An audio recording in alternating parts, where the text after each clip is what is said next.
welcome back. I have Sara Dimmick joining me on the podcast today. Sara, thanks so much for taking some time to chat. Hi, Jonathan. Thank you so much for having me.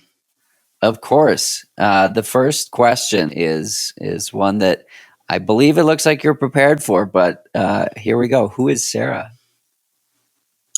Well, I am founder and co-owner of Physical Equilibrium.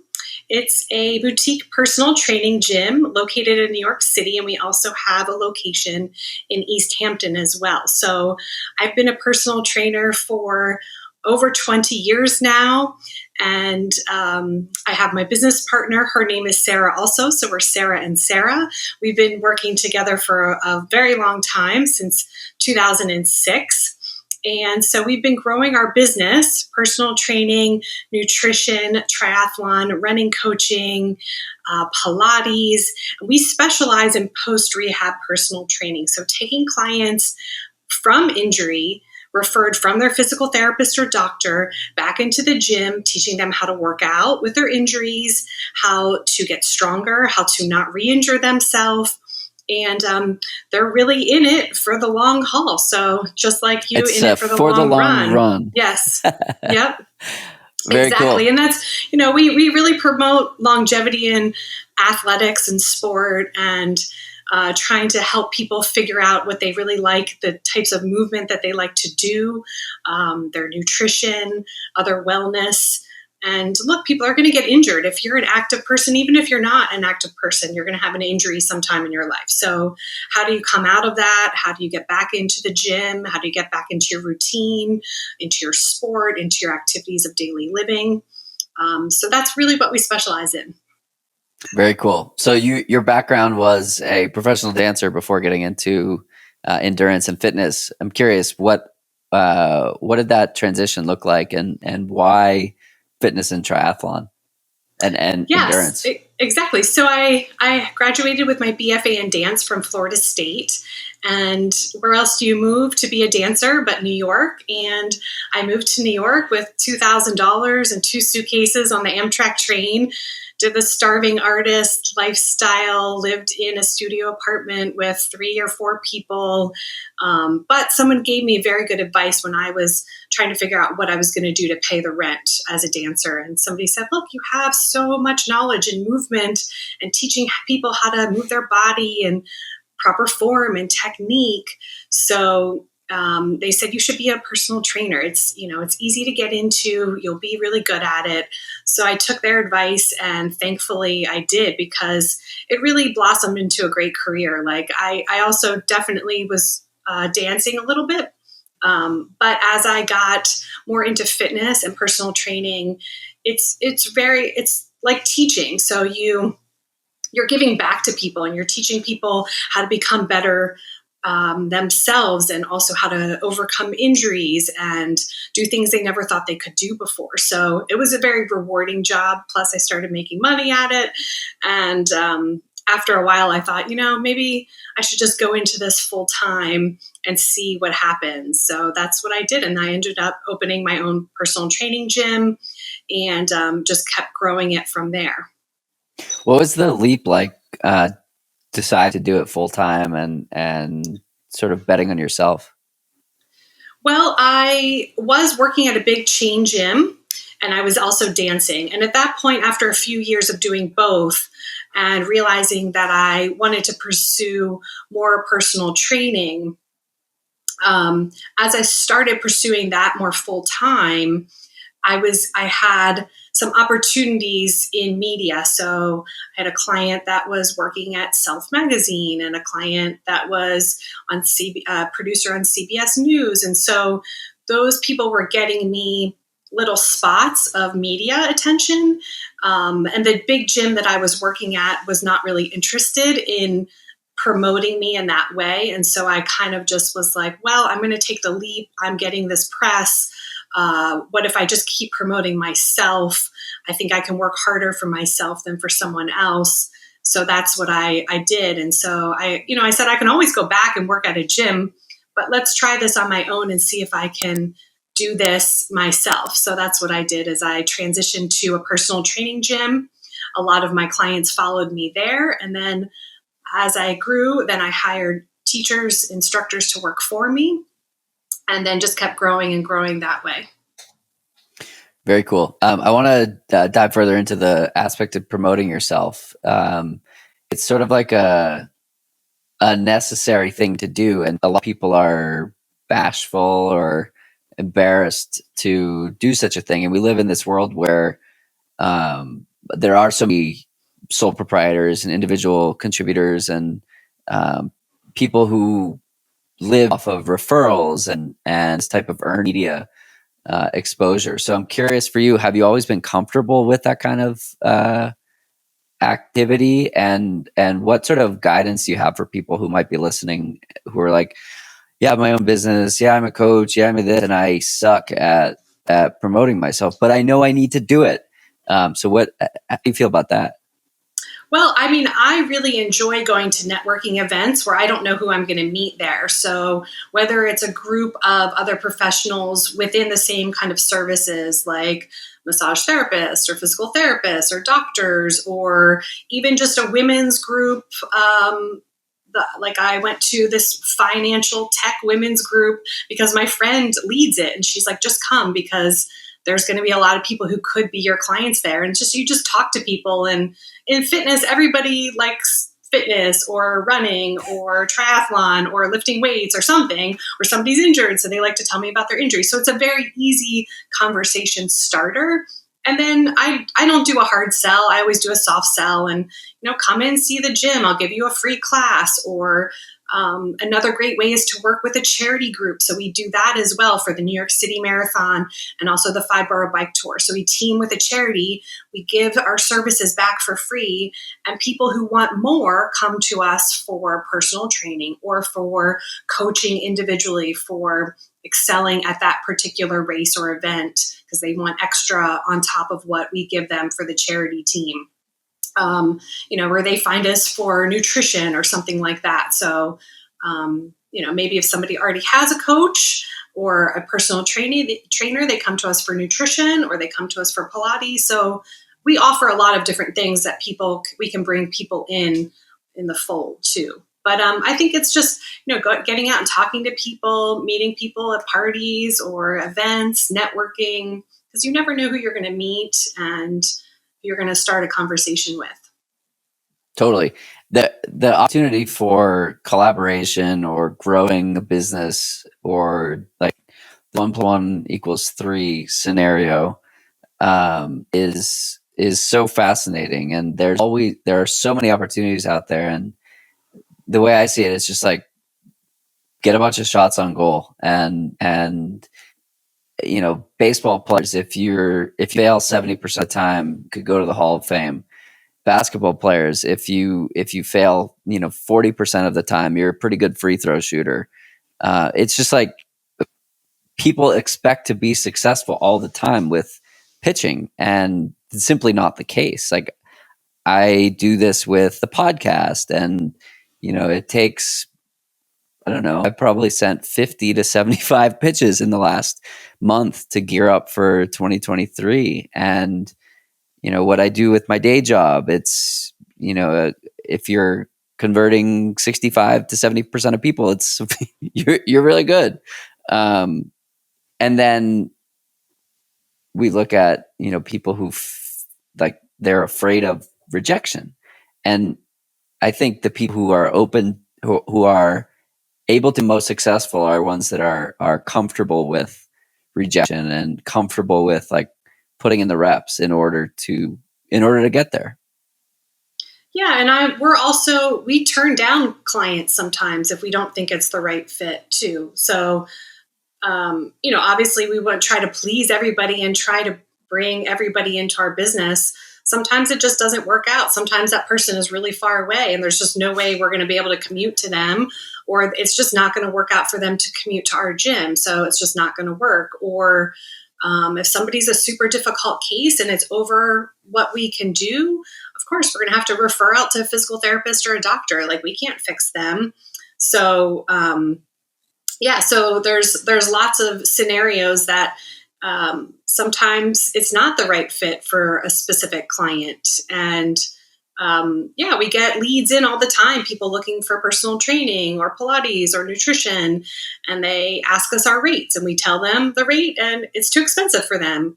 So hopefully they find somewhere else that fits their budget. So, we have different options for other things. We have online programs, we have some recorded videos, we write programs for people. So we have different options that way. But also, we're looking for the right fit of clientele as well. And so I think as you grow, and if you like, we've been doing this for 20 years now, it's, you just know that like certain people stick and then other people, well, we also live in New York City. So, gyms are like a Starbucks on every corner too. So the pandemic kind of thinned us out a little bit, but, the business is coming back too. For sure. So I'm curious, you're a marathoner, you've done a bunch of half Ironmans.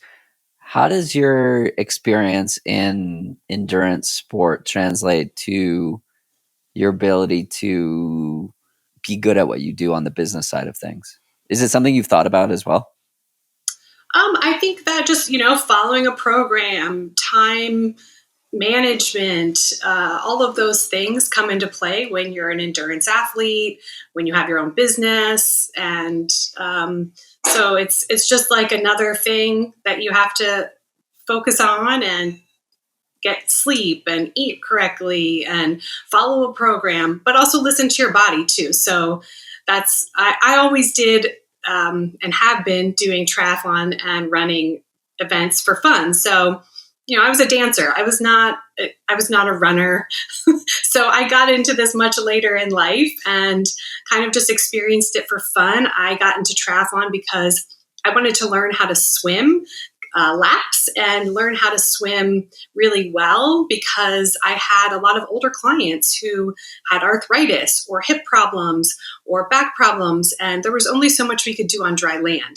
And I kept telling them, you need to get in the pool. I'll take you to the pool. We'll go do some exercises in the water. And there was a lot of resistance. Oh, I don't want to get my hair wet. I don't want to go to public pools. It's too cold, blah, blah, blah, this and that. And I thought to myself, when I'm old and I have no joints left, I'm going to make sure that at least I know how to swim laps. And that's something I'll always be able to do. So I got into triathlon because I wanted to learn how to swim. So I ended up hiring a triathlon coach because he was one of the first people that responded to me when I was looking for swimming lessons. And he was the one that signed me up for a triathlon very quickly. He said, you need a goal, pick a race, do a sprint. You can do a sprint. So he convinced me to train for that. I did that. And then, how it is in endurance sports, you kind of, okay, I did one race. Okay, I think I can do it again. Let's do it a little bit better. So I guess I'm kind of a perfectionist, whereas like I knew that if I put in a little more time, I could do a little better. I'm a middle of the pack athlete, so it's not, I know what my limitations are here. So, but there's always something you can work on, get better, learn, train differently, train smarter. So, that captivated me for quite some time, in the triathlon and running world. What was the first finish line like that? Let's say a finish line that took you more than 3 hours to cross.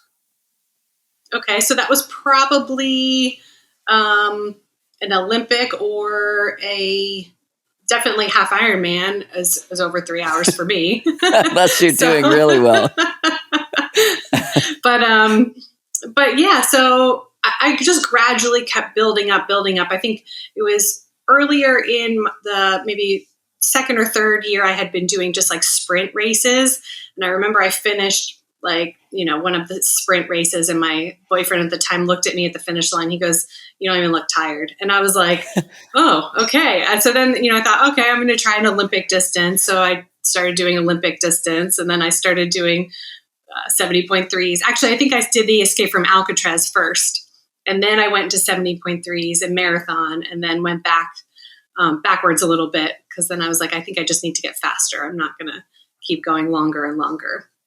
But yeah, some of those endurance sports, or in longer endurance races, I was a dancer. I was never I was horrible at the mile run in high school. I couldn't run when I first came to New York. I remember trying to run with a friend the lower loop, which is like 1.5 miles or something, and I was dying. But I had clients in the gym who were marathoners, and I thought, man, let's see if I can do what they do, or at least build up and run more than 1 mile. So I remember getting up to 3 miles, and then 3 miles to 6, and then getting over 6 miles. And then I was like, oh, okay, this is how you run a marathon. You just have to keep progressing, and your body's going to get there. You just have to slowly push it to go further and further. I love that. It's like the reestablishment of what's normal, right? Like you originally couldn't do more than 1.5 miles, 2 miles, 3 miles, etc. And then you look back and you're like, wow, I wouldn't get dressed for, a mile. Like I ran 4 miles on Friday, and it was so cold that it actually took me longer to like get dressed for the run than it did to do the run. Like that's not hyperbole. It actually took longer than the 4 miles. But the point is, like, that used to be a long run, and that used to be like something I would psych myself up for. And now it's like a regular weekday run is 8 to 10 miles. And that's just like, that's my normal. And it's one of the things I love most about the sport, that it's just like constant establishment of what normal and acceptable. And you just like keep raising the bar and raising the bar and raising the bar. And eventually, the bar is really high and in a really cool place. Yeah. And, now, I'm in my mid 40s, and it's about the warm up, and it's about conditioning, and it's about strength training. And it's not necessarily about the run or the, putting it all together, the pieces. It's all about, is your body able to handle what you're going to put it through? And then the recovery afterwards as well, smart recovery, sleep, nutrition, hydration, all of those things come into play, and they, it really affects you as you get older, those little things. So as someone who is an expert in the space and a professional in the space, what does your warm up look like? Well, it's a lot of mat work and band work and core activation, shoulder engagement, shoulder scapula stabilization. So probably 10 to 15 minutes at minimum on the mat with the foam roller, bands, light free weights, something like that. Joint mobilization. So, a lot of that stuff: ankle, feet, core, glutes, shoulders. And so then, I like to start a little easy. I would do a cool down. I would say I'm not as diligent as doing that, depending on the time, but like definitely if I have 10 minutes, I'll get on the mat, even 5 minutes before I shower, get on the mat, stretch, or, roll out some of the things that I need to roll out. We take Pilates in our studio. I also do yoga sometimes. So I mix in different modalities as well. So if someone's listening and they're like, ugh, I can't believe I'm listening to another conversation that's telling me to do prehab and activations, and I still don't do it, what would you say to that person? I think that they could do 3 exercises. I think anybody could do 3 exercises. You could do a glute bridge. You could do some sort of core stabilization and some heel taps or a plank, or, some sort of plank, straight arm, scapula, something. You do those 3. I mean, if you're going to go down to 1, I would do like bridges, glute bridges. Do double leg, single leg. That's going to be, if you're going to just do 1. The glutes. Yeah. Especially if you're somebody who sits at your desk all day. Yes. As many of us do, unfortunately. I was watching an episode of Shark Tank, and the product that was being pitched was a chair that mimics, I don't know, standing or activation, and it activates all of your vertebrae at the same time while you're sitting. And I'm like, I need this. The chair was like $2,000, but I mean, especially with how so many of us work from home and are on on our butts all day. Definitely need that transition time between running and sitting so frequently. I think about, like, it's funny. I had this realization when on Saturday, or no, Sunday, I ran for an hour and I came home and I took my dog for another 10 minutes. And it's just like a funny concept that the dog was sitting there not doing anything, and then all of a sudden he's running. Should I have helped him warm up? Should I have done some doggy stretches? I don't know. I'm not a dog physical therapist, so I do not know. Maybe you should ask the expert on that one. And he's sitting right over here. He'd probably like to be featured on this episode of the podcast, but no, Alfie did just fine. Okay, so talk to me about strength training and your thoughts on strength training. Well, I think it's essential for everyone. Yeah, that's the thing that we promote in our gym the most is strength training. So just building the core, building your foundation. That's where we start with everybody. We have they're almost like rehab exercises that we start with on the mat, almost like prehab exercises with people. And some people, that is their workout because they are deconditioned and that's all they can handle and they haven't done anything or they're injured. So that's where they start. And then after that, we build them up and we want them to be doing squats, deadlifts, pull-ups, bench press of some sort. So pressing and pulling, squats, deadlifts, all the big movements. And then you can get fancier from there. Then you can do single leg exercises and more plyometric stuff, more dynamic things, depending on what their goals are. So, but we really work on teaching people how to build a strong foundation, work those smaller muscle groups that maybe they aren't familiar with, rotator cuff, abdominals, glutes, hips, calves, ankles, everything. And integrate them all into movement. So that's kind of our core mission here. And as people get older, they lose muscle mass. And that's where you see the best results in changing people's bodies and getting them stronger and keeping weight off and preventing injuries is strength training. I find that anytime I listen to a podcast where strength training is discussed, I recommit doing it for the next 6 weeks. So hopefully that stays here for me. Yeah. This is a great time of year to do it with endurance athletes. It's the off season. People might be rehabbing injuries, or you think, oh yeah, I think, on those long runs, my hip flexors were really bothering me. So go back and figure out how you can get stronger in certain areas, or, oh, my calves are always bothering me. Let's strengthen your feet and your ankles. So, working on your core, working on your posture, all of those things. Maybe you need a little flexibility. Maybe you need to add some yoga in. So it just depends. I would say look at your past season, see what things were failing in your long runs. Where did you feel it first? When you went on those 10, 12, 15-mile runs, what was coming off the rails? And then work on that for this off season and transition that into your increase in mileage as you bump up in the spring. And I think you're going to see results. I've done it with a lot of my athletes that I coach on Training Peaks that are injured, or maybe they've had this little thing. We've gotten them through the races, but it's always that one chronic thing. And then in the off season, I can give them certain exercises to do. I tell them to do them. And then the next season, those things don't bother them at all. Yes, I was having a ton of psoas and hip flexor issues, and massage therapists and chiropractor I work with, they're out of PR Labs here in Boulder.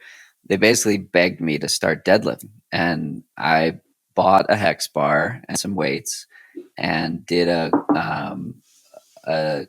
consult with a former roommate of mine who's a strength coach, an athletic trainer. And he walked me through it and started doing it properly, and go figure, the psoas and hip flexor issues went away, and had a pretty strong season of training, and it's like it's always the first thing to go, right? It's like, okay, I'd rather just run more miles. I'd rather just rest. I'd rather do a double, or it's either run or not run, versus doing the accessory. But I found that some of the healthiest training blocks and strongest blocks come with that accessory work built in there. So if someone's wanting to start and get started with strength training, what are your 3 steps or 3 suggestions of how to do that, how to commit to it, when to do it? Kind of a what someone comes to you and says, "Hey, I'm pretty dialed with my training. I run some number of miles a week. I have a coach, but I always have these little niggles, and I want to stop that." How do you attack that? Address that. Yeah, we start with those basic foundation core movements. So activating the glutes, bridges, clamshells, other planks, side planks. Then getting into the shoulders and the deeper core muscles, spinal stabilizers. Let's look at your balance, right to left side. What's your hamstring flexibility like? So we kind of get into all of that, do a little assessment, but make people move and see how their movement is, and just teach proper form, and then just dial it over and over. I would say, 2 times a week minimum. If somebody is willing to commit 3 times, then you can kind of split it up and focus a little bit more on certain things.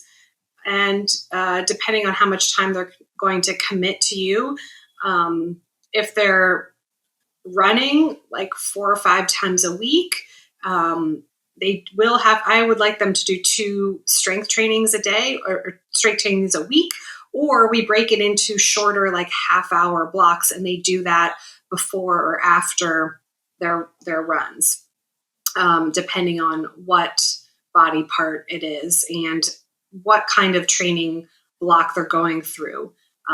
How tired and how sore their legs are might dictate how hard to go on the strength training for their legs. But just like periodization for endurance sports, you have to periodize your strength training. You can't just keep going more and more and heavier, or you can't just keep doing the same thing. You have to peak and taper it. You need some deload weeks, and you need some weeks where you do some different stuff and mix in some different things. So it's very similar to endurance sports. It's just a different modality. Sure. Thank you for that. Switching gears a little bit. One of the topics that we talked about prior was living and training with the challenges of New York City. I've never lived in New York. I've been to New York. It definitely has its quirk. Talk to me about the love-hate relationship and the challenges of endurance training in a city compared to, let's say, we're in Boulder, and you can run and ride for miles, and the pools are outdoor pools and luxurious, heated outdoor pool. Yeah, so with mountain views. Yeah, New York is not like that. And as a triathlete, you're going to find, unless you literally live next to like Asphalt Green on the Upper East Side, or down in Battery Park, or right by Chelsea Piers, like we have a couple, like I just mentioned, a couple of great pools. But if you don't live near any of those, it's very challenging. So a lot of the pools are like 20 yards long. Like it just really sucks for trying to swim any kind of distance. So you have to be a little smart with it. When I was training more seriously for triathlon, thankfully I picked up swimming pretty quickly, and I was okay at it. It wasn't like my weakest sport. And once I built some endurance, I had confidence in the water. So I didn't have to go and train in the pool 3 days a week. So I would pick one day and I would go, and that's my like long travel day up to Asphalt Green, or to what pool ever I was swimming in that training block, and go at 5 in the morning or 6 in the morning and you swim, because again, most of these pools aren't open, real hours, because 5 a.m. Yeah. kids classes in there in the afternoon, and then adult classes, and so there's you There's don't pee have just everywhere. you don't have lap swimming all day every day. So you have to like really time it, and that's where that time management comes into like that's my swimming day. That's where when I'm going to the pool. And then biking, like the streets of New York are not conducive to cycling. Even Central Park, really, it's very hairy. It's like people getting crashes all the time. To get any kind of serious riding, you have to go over the GW Bridge into New Jersey, and then you'll get some miles. But depending on where you live in the city, it might take you an hour to get out to New Jersey. To then start your ride. So you have these very long warm-ups and cool downs before you're going out to get any kind of miles in. So a lot of the clients I work with have trainers, and they're going to be working in their trainer, especially in the winter time when the streets are just horrible. The weather is not great. So a lot of trainer rides. And then you want to transition again, same thing. Like maybe you have your one long ride every week that you commit to on a Saturday or Sunday or whatever your day off is. And that's when you go out and do your outdoor miles. And running's a little easier in New York. There's a lot more options. I think, now the West Side Highway is great. The parks are great. So you have a lot more. Running is easier. But triathlon is a tougher sport in New York. But I think you can make it work. And there's some pro triathletes that live here, ex-pros that live here. Yeah. Anything is possible. Talking about the hands in the summer and the difference in training the type of people that live out there and their motivation for exercise. Yeah, I mean, I kind of joke that the Hamptons is more of a resort workout crowd. Like, I don't know if you've ever gone to nice resorts in Hawaii or wherever, and you go to the gym and you take a yoga class or a water aerobics class, and the people that are there just really just are there to just like hang out and want to go to the gym in the morning and then have their mimosas afterwards or whatever. So it's a little bit different crowd. I mean, we now have a lot of clients that we've gained out there in the Hamptons. I've been training out there for about 14 summers. So the pandemic was really instrumental in saving our business because we had established a good core clientele out there, and pretty much everybody from New York that we had worked with that had a house out there or the means to rent a house was out there. And so the last couple summers were very busy. And we've grown and grown. We now have several trainers that we bring out for the summers. The triathlon training out there is great. So the bay is really nice to swim in. I swam with a client many, many mornings this summer at 7 a.m. And I was just like, this is amazing. And usually it can be choppy, but this year, every time we went, it was flat as glass and it was gorgeous. And so the swimming out there is great. The biking out there is pretty good. The roads can be a little challenging sometimes, but if you go early in the morning, you can have some good, nice long rides out there, and the running's great. So it's a great place to train outside. I don't know. I'm shocked when people tell me they go to a spin class out there because I'm like, why? I mean, I guess because they're nervous. Maybe they're outdoor spin classes. Yeah, they're not. Well, they were during the pandemic. They did have some outdoor spin classes. Now most of them are back inside, but and maybe they're worried about traffic. But yeah, I can't really work out inside very much there except to lift weights. Even the yoga classes, they have some that are outside under a tent in the vineyard, and it's just beautiful. There's just something to doing work outside. So I bought a bunch of weight training equipment, and it lives in the shed in my backyard. And in the summer, I just do it outside, and it's so fun to just be like barefoot on grass, picking up weights, doing that kind of stuff. And it's like very primal, and it's like a different feeling than doing it in a gym like that a lot. Yeah, I mean, I love to do yoga outside and by the pool or weight train, and then jump in the pool or whatever. What would you tell the version of yourself that moved to New York in 2000 with the 2 suitcases on the Amtrak train? Do you ever think about that, about how far you've come?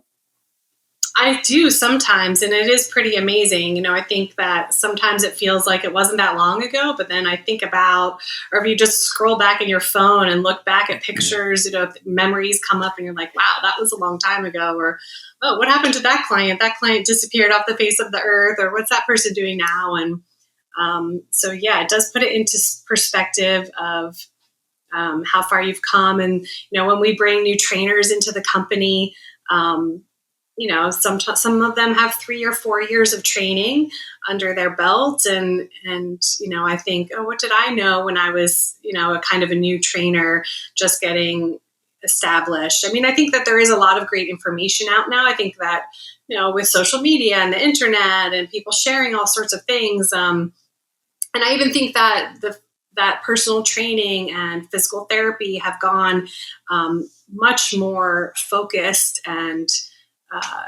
people are really training smarter. And so I think that there's a lot more information out there, and it's not just like meathead gym stuff. So I think the newer There is trainers, a lot of that.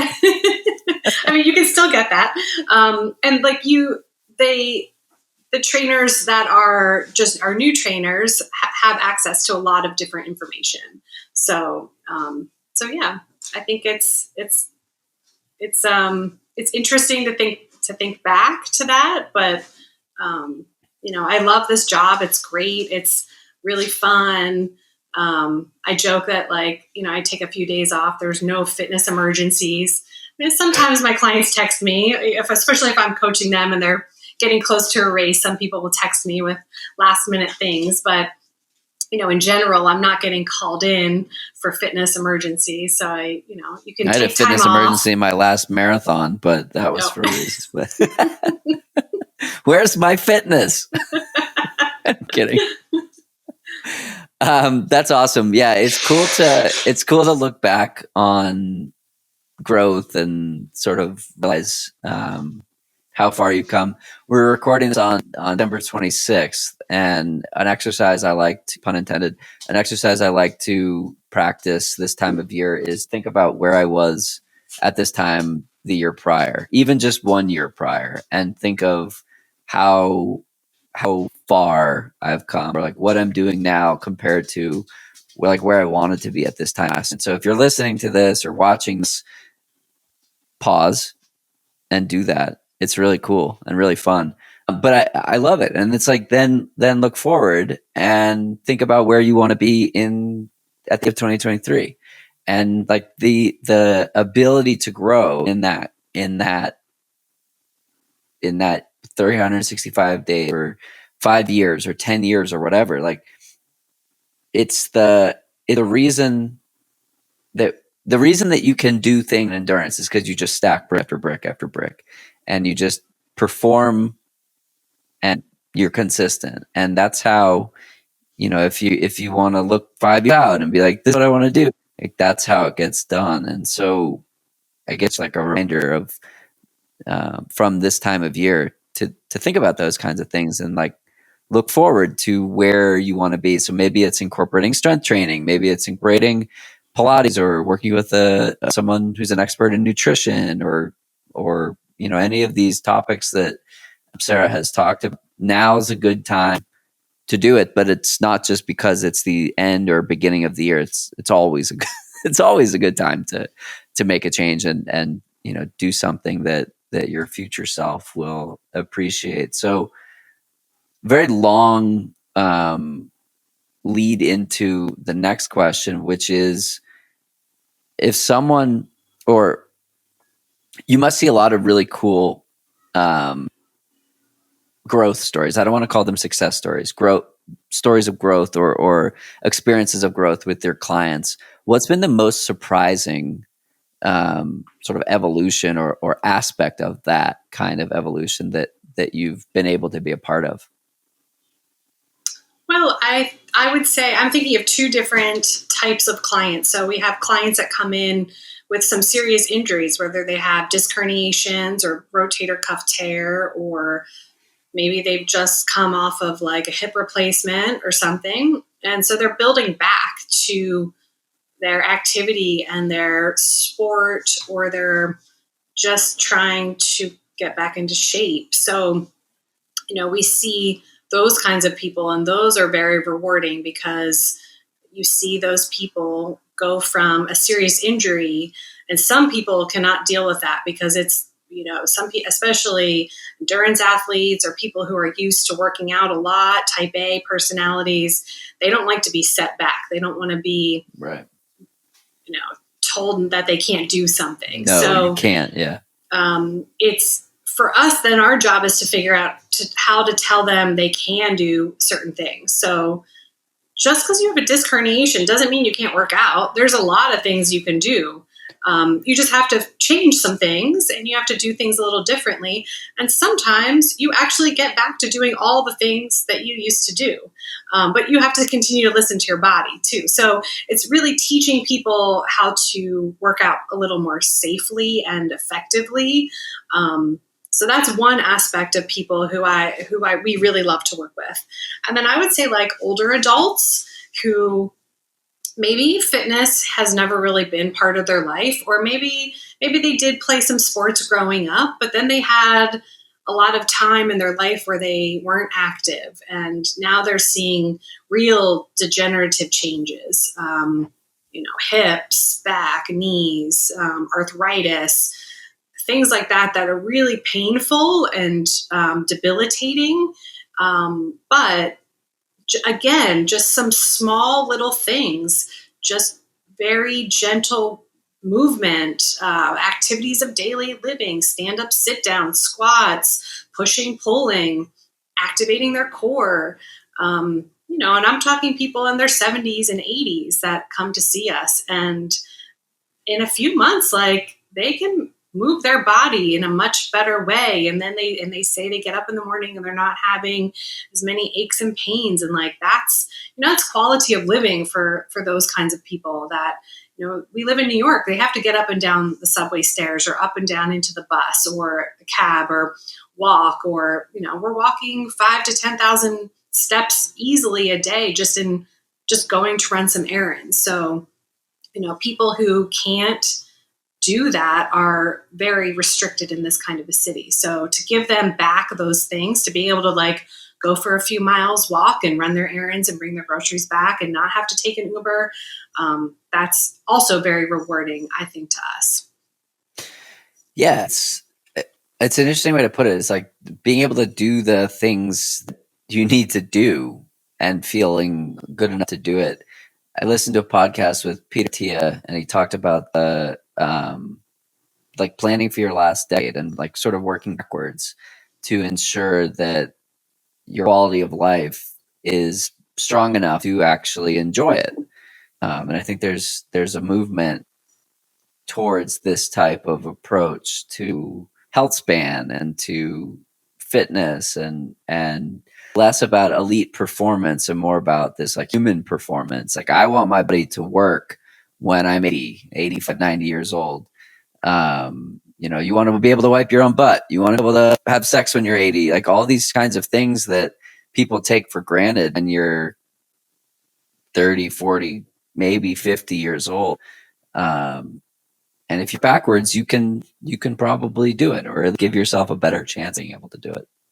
Yeah, I mean, you don't need to run an ultra marathon when you're 80, but but if you do, that's pretty damn cool. Well, that's amazing. You're in another league. But if you can hike up a hill 3 miles and do a 3-mile hike and turn around and come back, like, that's pretty amazing too. So those are the kinds of things that you want to still be able to do, I think, as you get older. And so totally all of that foundation work and strength training and just trying to keep your body as healthy as possible help. I'm off to see my grandma tomorrow in Florida. She's turning 85 in February, and last fall she came to visit Colorado, and she was out parading around at 12,000 feet like an absolute boss. And it's fascinating to see someone at her age just like not be willing to decline. Like, it's like simply not, it's not an option. She does her walks, she does her fitness classes, and who knows how long that'll last? Like, you do things that put yourself in the best position to be able to do that. And like, that's aspirational. And that's, if I look forward 50 years, like, that's what I want to do. And maybe now be a little more motivated to do the squats and the deadlifts after thinking about that a little bit more. Yeah, I trained this doctor who was writing a book while I was training him. I was very nervous because he was writing a fitness book, and he became my client. He finally told me, he goes, "Well, I'm writing a book about fitness," and I was like, "Oh gosh, one, he's a doctor, and two, he's writing a book mystery about shopping fitness, you, and he's my client." So the book is called Younger Next Year, and so it's basically all of those things that we just talked about. Things like keeping your body strong and eating healthy. It's very simple things, but it's all things that are great, especially for maybe people who haven't worked out that much and they're getting into their 50s and 60s, and they're looking at retirement. And so his whole philosophy was, unfortunately, he passed away from cancer, but his philosophy was, make exercise your new job. So yes, it's harder in your 30s and 40s and maybe 50s if you're still working and you have a family, to commit to exercising every day. So at that point, you do as much as you can.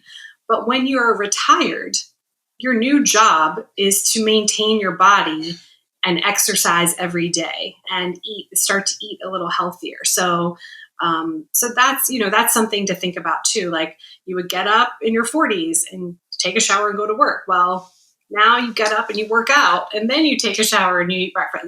So you do all of those. You just incorporate it into your life. And I think a lot of your listeners already incorporate fitness into their life because they're avid athletes. But I'm talking to more of the people who maybe have not incorporated fitness into their life, and that's something that they should, just like you brush your teeth, you need to exercise too. It's fascinating. I've done a lot of, I don't want to say research, but polling of my audience, and not everyone is out running ultra marathons. There are a lot of people who are just getting into 5Ks and 10Ks and running for an hour and these types of things. And it is so fascinating to see and hear how people approach fitness in different ways. And for my 20s, it was all about run as fast as I possibly can, and that was a metric of success. Fast forward a few years, and I realized that that as the metric of success is not a very long-term and sustainable approach to long-term progress.